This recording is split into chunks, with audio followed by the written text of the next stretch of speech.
Salut à tous les astronautes, aujourd'hui on se retrouve pour une vidéo, c'est Science. Aujourd'hui je vais vous parler de Apollo 9. Alors Apollo 9 c'est le nom d'une mission du programme Apollo. Il s'agissait du troisième vol habité du programme, le second lancé avec la fusée spatiale Saturne V et le premier essai en vol du module lunaire. La mission constituait à effectuer un vol d'une dizaine de jours. Le lanceur Saturne V décolla du centre spatial Kennedy le 3 mars 1969 à 11h.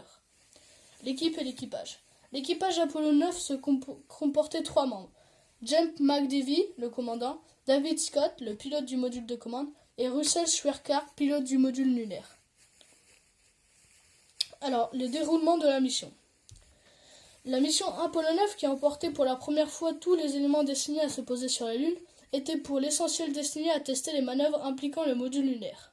Pendant 10 jours, les astronautes devaient placer les différents éléments en orbite, puis arrimer ou détacher le module lunaire, ce qu'ils devraient faire pour le poser sur la Lune, puis le récupérer. Apollo 9 apportait la confirmation que la technologie développée pour le programme était prête à la mission.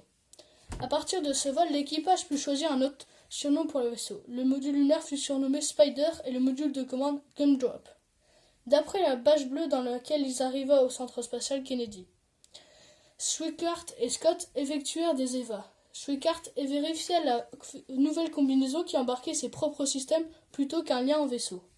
Alors que Scott le filmait depuis un hublot du système de commande, Schwairkart devait effectuer quelques tests sur la combinaison, en particulier pour s'assurer qu'une sortie sur la Lune était possible.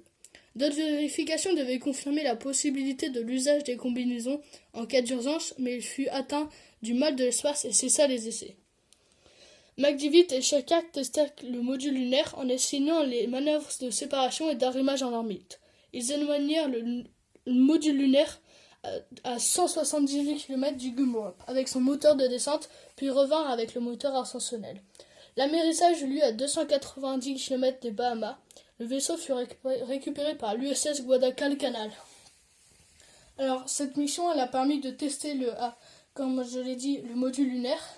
Et en fait, c'était pour savoir si c'était possible d'atterrir sur la Lune avec le module lunaire et aussi de tester la combinaison pour savoir si on pouvait l'utiliser sur la Lune et dans les véritables conditions. Alors, ce que j'ai pas dit, c'est qu'ils avaient formé un deuxième équipage qui était formé de Pete Conrad, qui sera dans Apollo 12, commandant suppléant. Après Dick Gordon, qui est aussi dans Apollo 12, pilote du module de commande suppléant. Et Alan Bean, qui sera aussi dans Apollo 12, pilote du module lunaire suppléant. Alors, les astronautes, merci d'avoir regardé cette vidéo. Je vous demande de vous abonner et de lâcher un pouce bleu.